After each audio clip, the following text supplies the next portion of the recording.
하지만 좀 죄송한 말씀을 드리겠습니다. 옆이 좀 오늘 유난히 좀 시끄럽죠? 예, 사실은 오늘부터 학생부가 저 옆 건물에서 예배를 드리게 돼 있었어요. 그런데 이제 그쪽에서 이제 2월 1일로 그렇게 얘기가 됐었는데, 근데 아마 본인들이 체크가 이슈가 안 됐다고 그래서 오지를 않아서 전화해봤더니 12시 반까지 올 수 있다고 이러는데, 그래서 아이들이 오늘 드럼도 준비하고 다 준비를 해야 하는데 안 할 수는 없고 해서 이제 드럼 소리도 나고 막 이래서 조금 조금 이제 소란스럽긴 한데, 이제 다음 주부터는 학생들이 여러분들이 기도해 주신 덕분에 예배 처소에서 마음껏 예배 드릴 수 있게 되었습니다. 오늘은 저 소리도 이제 들을 일이 없겠구나 생각하시고 마지막이다 생각하시고 깊은 소리로 들어주시면 감사하겠고요. 오늘 특별히 숭실대에서 기독교학과를 가르치고 계시는 우리 이철 교수님, 우리 목사님께서 저희 선약교를 방문하셔서 말씀을 전해주시도록 하겠습니다. 사실 이제 여기 포럼이 있어서 가르치시기 위해서 오셨는데, 지금 호주 날씨가 좀 지난주 워낙 안 좋았잖아요. 그래서 몸살 감기가 잔뜩 걸리신 상태라 굉장히 불편하신데도 어쨌든 약속하신 것 때문에 이렇게 방문을 해주셨는데 정말 감사드리고, 여러분들께서 그런 부분들을 양해를 해주시면 감사하겠습니다. 목사님 나오셔서 말씀 전해주실 때 큰 은혜의 시간이 되시기를 바랍니다. 나오시겠습니다.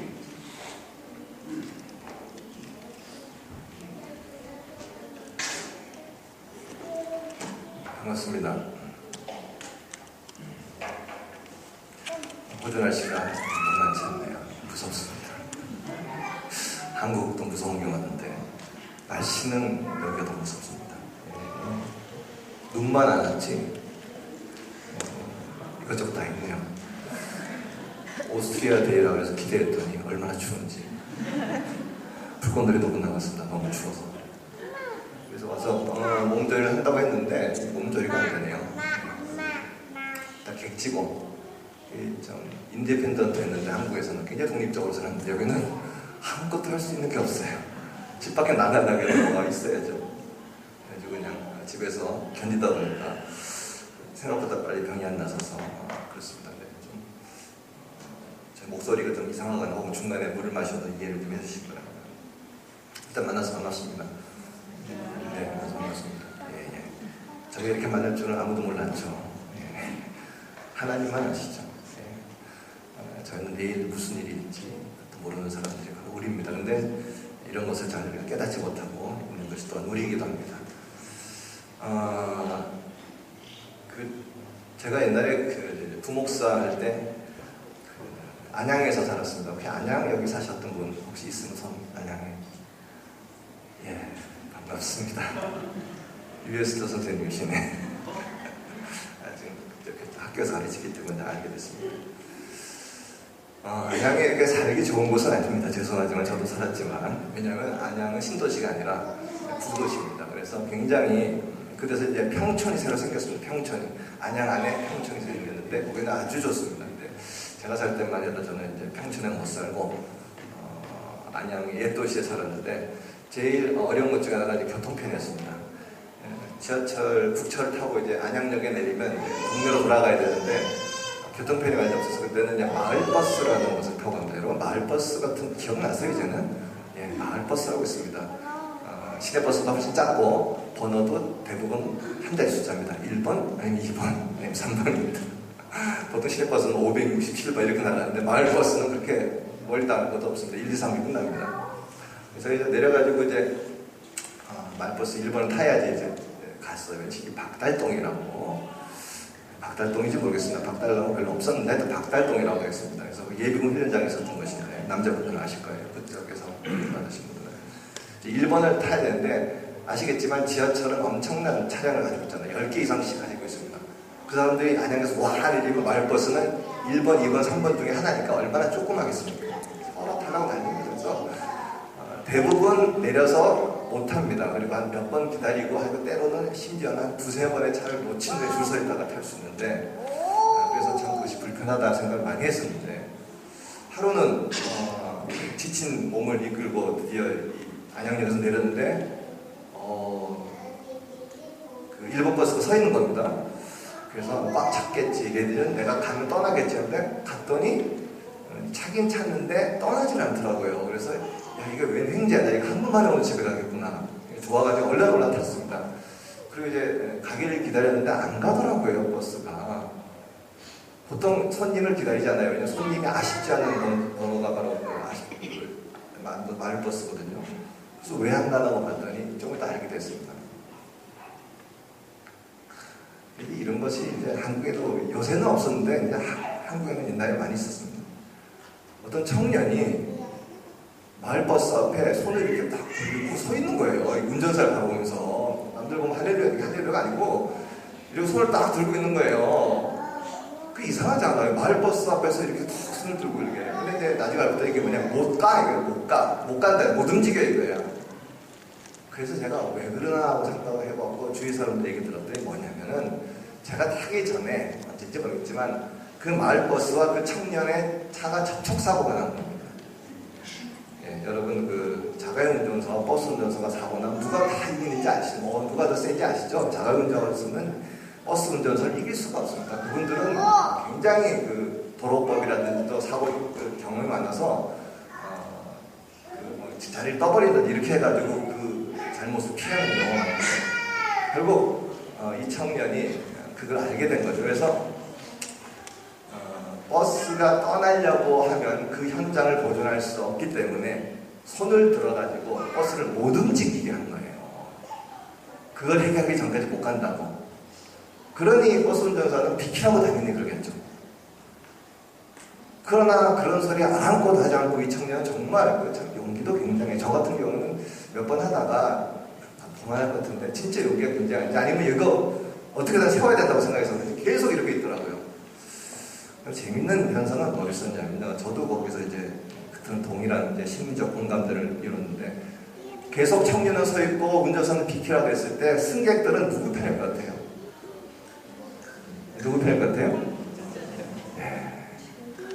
다 대부분 자가용을 가지고 있는 분들에도 불구하고 그 상황이 됐을 때는 버스 운전사 편이더라고요. 왜 그러죠? 집에 가야 되니까. 그냥 어떻게든 처리하고 나중에 처리하고 청년 좀 비키고 나중에 집에 갔으면 좋겠다는 생각이 드니까 갈수록 버스의 승객들이 사실 버스 승객들이 버스 운전사분들이 좀 난폭하거나 친절하지 않아서 좋아하지 않는 경우가 있잖아요. 그런데도 시간이 지남에 따라서 오히려 그 청년보다는 버스 운전사 편을 들더라고요. 그리고 급기야는 승객 중에 한두 분이 버스 운전사를 도와서 그 청년에게 소리를 치기 시작했어요. 네, 충분히 칠 수 있어요. 막 비키라고, 나중에 처리하라고, 우리 집에 가야 된다고. 어떻게 감이란 말이 좀 이상하죠. 어떻게 차 앞에를 막고 있냐고. 근데 저도 개인적으로 운전하는 사람이지만 정말 그때 되니까 청년이 약간 얄밉고 그러더라고요. 그러면서 운전사 편에 마음이 들면서 소리치는 승객들하고 같은 심리적 공감대를 가지게 되더라고요. 그 청년은 물러났고 무사히 집에 놓았습니다. 집에 무사히 놨습니다. 근데 그 생각을 하면 오늘 그 읽었던 그 바디모어의 생각이 납니다. 예. 바디메어는 두 가지 아픈 점을 가지고 있었습니다. 하나는 뭐죠? 첫 번째, 앞을 못 보는 사람이죠. 그것만 있어도 참 불행하고 힘들 때 또 하나 뭐가 있었어요? 거지였습니다. 물론 앞을 못 보니까 거지일 수도 있지만 당연히 앞을 못 보다 거지일 수는 없습니다. 아닐 수도 있습니다. 가지고 분명할 수 있으니까 그 두 가지를 가지고 있었던 어떻게 보면 그 시대 사람 중에서 가장 힘든 비참한 삶을 살고 있었던 사람이죠. 근데 그가 이제 소위 여리고라는 그 동네에서 앉아 있는데 안 보이니까 들었나 보죠. 나사렛 예수님이 지나간다고. 그러니 이 바디메어가 소리를 친 거세요. 예수님 저를 불쌍히 여겨서 구해주소서. 소리를 쳤죠. 그랬더니 본문에 보니까 그 옆에 있던 사람들이 뭐라 그랬다고요? 바디메어한테 야 예수님 여기 있으면 빨리 가 빨리 가면 너 예수님 만날 수 있고 네 치유받을 수 있어 이렇게 했어요. 거기 있는 사람들이 잠깐 몸을 볼 거예요. 47절에 나사렛, 47절 볼게요. 나사렛 예수시란 말을 듣고 소리질러 이르되 다윗의 자손 예수여 나를 불쌍히 여기소서 하거늘 많은 사람들이 꾸짖어 잠잠하라. 많은 사람들이 왜 이리 잠잠하라. 그러니까 말버스 생각이 나더라고요. 이 사람들 다 자기 나름대로의 어떤 그 욕심이나 혹은 관심이나 어떤 필요가 있어서 예수님을 찾아왔는데 만나고 싶은데 자기 소원을 성취하고 싶은데 이 바디모가 막 소리를 지르니까 예수님이 그쪽으로 돌아볼 수도 있으니까 오히려 바디모에게 꾸짖어가지고 잠잠하라. 그렇게 했던 얘기죠. 그런데 놀라운 것은 그가 그 소리를 듣고 잠잠한 게 아니라 어떻게 해요? 더욱 크게 소리 질렀다는 거예요. 더욱 크게 소리 질렀다는 거예요. 왜 그랬을까요? 그 마을버스 앞에 있는 청년은 똑같은 거죠. 이 자리를 떠나면, 이번 기회를 놓치면 예수님을 만나거나 예수님에게 자기가 부탁한 것을 받지 못할 수도 있겠다 이렇게 생각합니다. 이번 기회가 어쩌면 예수님을 만날 수 있는 유일한 기회일 수 있다. 이번 놓치면, 이 차 떠나면, 이 현장에서 그 버스가 떠나면 더 이상 어떻게 클레임할 수 있는 방법이었다고 생각하는 거죠. 그러니 그는 주위의 사람이 뭐라 그러든, 누가 와서 소리를 지르든, 버스 운전서 소리를 지르고 승객들이 내려서 뭐라 그러든 그는 그 앞에서 계속 소리를 더욱 질렀던 거죠. 왜? Maybe this is maybe last time to see Jesus Christ in presence. 예수님을 만날 수 있는 유일한 그리고 마지막 기회가 있을 수 있는 것은 사실 맞았어요. 왜냐하면 이 여리고 다음에 예수님이 어디로 가죠? 예루살렘 가잖아요. 그리고 예수님 거기서 죽으시죠. 이 바디메오가 만약 그때 그 기회를 놓쳤다면은 그는 예수님을 못 만났을 수도 있고 그는 평생 거지며 또한 맹인으로 살았을 수도 있었어요. 그래. 다른 사람이 뭐라 그래도 다른 사람이 어떤 사람은 무슨 자기의 용기를 가지고 자기의 필요를 가지고 예수님을 불렀고 결국 예수님을 만났고 결국 기도의 강구를 들었던 거죠. 저는 이 본문을 보면서 몇 가지 생각을 하게 된 것이 있는데 그 중에 조금 전에 말씀드린 그의 어떤 간절한 그리고 정말 치열한 예수님 찾기, 예수님 만나기, 예수님을 구하기, 문을 두드리기 이게 정말 중요하다고 생각합니다. 때때로 우리들이 예수님께 기도를 하거나 하나님께 기도를 하면서 응답을 못 받는 경우가 많습니다. 저는 이거 지금 기도 응답하는 그런 얘기를 하려는 게 아니라 반드시 이 기도는 기도의 응답뿐만 아니라 예수님 만나는 것 자체도 포함될 수 있는데 그 중요한 이유 중에 못 만난 중요한 이유 중에 하나는 예수님을 간절히 찾지 않기 때문에 찾긴 찾아요. 그러나 정말 전심으로 이번 기회가 아니면 난 다시는 봅니다. 마치 그 청년 버스 앞에 있는 그 청년 같은 그 간절함, 긴박함 그런 것 없이 예수님을 찾았기 때문에 혹시 예수님을 만나지 못한 것은 아닌가. 기도의 응답은 또 그 다음 얘기고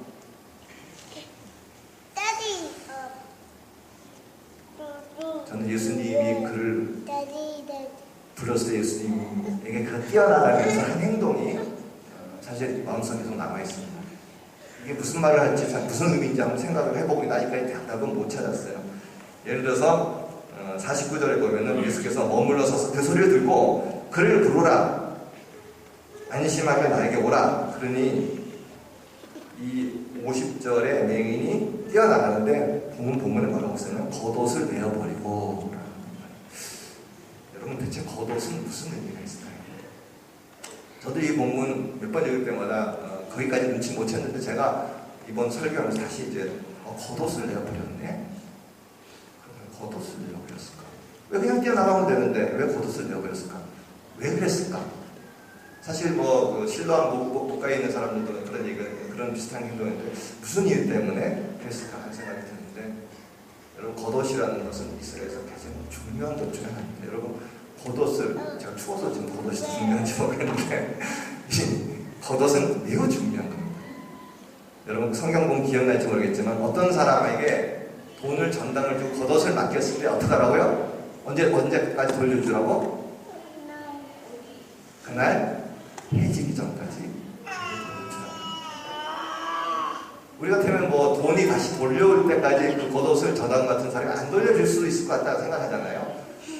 그 성경에 저당을 겉옷을 맞았더라도 해가 지기 전에 그가 돈을 갚든 안 갚든 겉옷을 돌려주라. 왜 그러죠? 그 겉옷이 그가 그날 밤 그 밤을 지낼 수 있는 유일한 따뜻한 의복이기 때문입니다. 얼마나 중요한 거였는지 저당 잡힌 사람도 그건 돌려줘야 돼요. 그런데 이렇게 중요한 어떤 겉옷을 바디메어가 벗어버리고 그에게는 어떤 그날 밤에 또 필요할 거 아니에요. 그날 밤에 또 그 다음날 밤도 필요할 텐데 벗어버리는 거예요. 어떻게 보면 계산적이지 않다고 할 수 있죠. 우리는 너무 계산적이죠. 혹시 예수님 만나고 오늘 밤 죽을지 몰라. 예수님 만나고 내가 치유받지 못할 수 있어. 예수님 만났더라도 내 기도가 안 될 수 있어. 그럼 어떻게 해? 기도해야 될 거 아니에요. 그런 믿음이 바디메어에 있었던 거예요. 마치 안전뱅이가 예수님을 만날 때, 안전뱅이가 걸어갈 때 그런 거 있죠. 목발을 버리고 가는 그걸 예수께 나가요. 왜? 다시 쓸 일이 없다 이런 생각하는 거 있잖아요.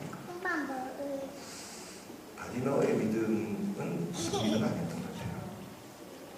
같아요. 사실 생각해 보세요. 치유되고 더 이상 거지로 안 살고 눈이 떴을 때 그 겉옷이 필요했을 수 있죠. 집으로 돌아가서 집 안에서 안식할 수도 있으니까.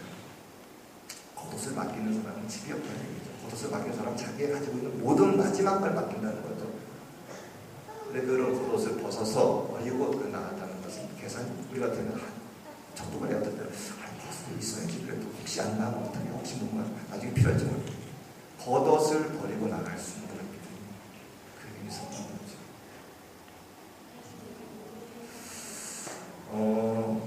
이런 믿음이 굉장히 중요했던 것 같아요. 그래가지고 보면은 52절에 보면은 예수님 이렇게 얘기하죠. 가라, 내 믿음이 너를 구원하였다 이렇게 얘기하는 거예요. 사실 저는 맨 처음에 이런 본문 볼 때 아니 바디메어가 무슨 믿음이 그렇게 있겠어요. 그가 지금까지 여리고만 줄창 앉아 있었던 사람 아니에요. 아예 갈릴리에서 혹은 뭐 가버나움에서 예수님을 따라다니면서 봤던 제자나 혹은 서기관이나 율법학자들이나 일반 시민은 예수님에 대해서 알죠. 만났고 얘기 들었고 이적을 받고. 그래 이 사람은 어디로 갈 수 없는 유일하게 앉아 있어서 여리고에 있는데 어떻게 큰 예수님에 대해서 아는 게 있었겠어요. 믿을 만한 어떤 그런 정보가 있었겠어요. 그럼에도 불구하고 예수님이 그 믿음을 보고 구했다고 그러잖아요. 네, 저는 이렇게 생각합니다. 예수님이 굉장한 믿음을 요청한다. 물론 굉장히 믿음이 있었죠. 저 순교자같이. 그러나 반드시 그렇지 않습니다. 예수님은 때로는 겨자씨 같은 믿음만 있어도 움직이신다고 했잖아요. 어떤 바디메어가 그 겉옷을 벗어버리고 나가는 그 안에서 예수님이 벌써 간파하셨을지 몰라요. 저 친구가 나를 믿는구나. 저 친구가 모든 걸 나에게 걸고 있구나. 저 친구의 미래를 자기가 나에게 맡기고 있구나. 저렇게 소리를 지르고 주위에서 뭐라 그러는데도 계속 소리를 지르며 나오라 하는데 겉옷까지 벗어버리고 나올 정도로 나를 신뢰하고 있구나. 내가 그 믿음을 보았는데 이렇게 생각했어요. 우리 때로 믿음이 부족하다는 것을 많이 생각합니다. 이 믿음의 문제를 꼭 해결해야 되는 어떤 문제이기도 하죠. 믿음에는 보통 두 가지 내용의 믿음이 있는데 하나는 믿음의 내용이 있고 믿음의 강도가 있습니다. 믿음의 내용에는 뭐죠? 예수님이 누구신가? 하나님 누구신가? 분명히 압니다. 바디메어는 알았던 것 같아요. 굉장히 신학 교수가 아닌 만큼 알지는 못했지만 내용을 압니다. 어떤 내용? 그는 나를 치유할 수 있다. 그는 나를 구원할 수 있다. 그는 나를 도울 수 있다. 이건 된 거죠.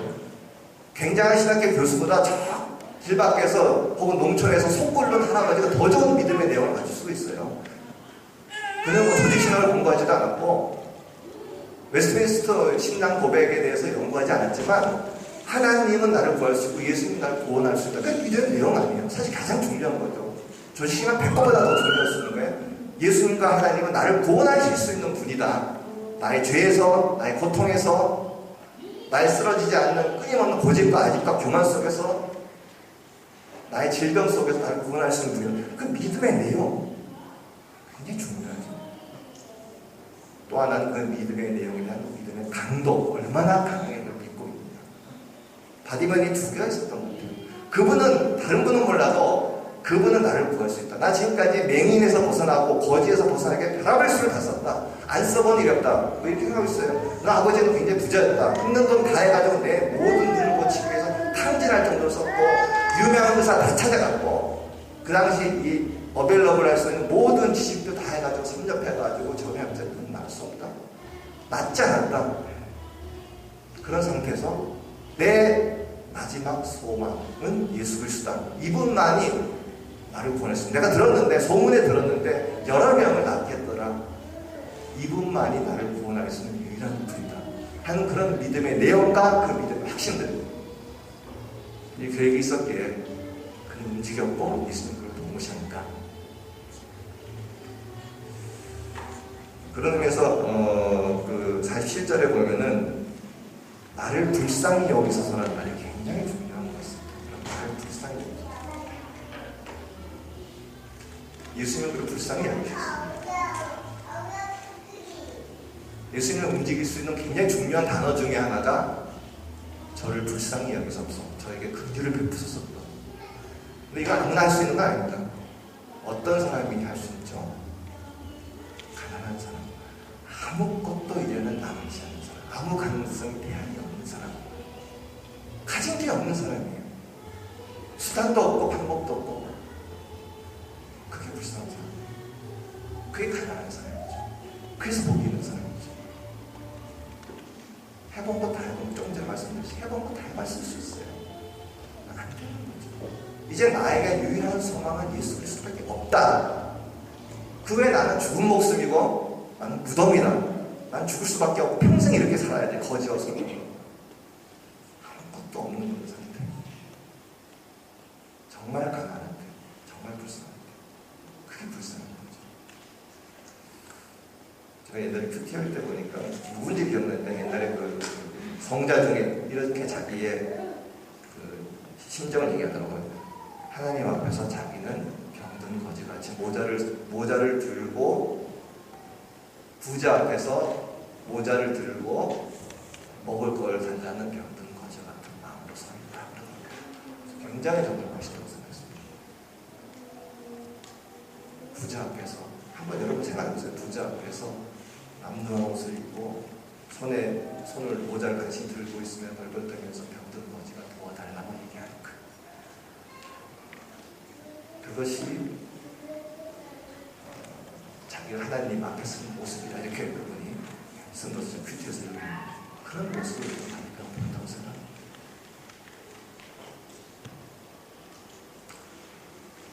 예수님의 응답에 있는 바로 그런 그 믿음과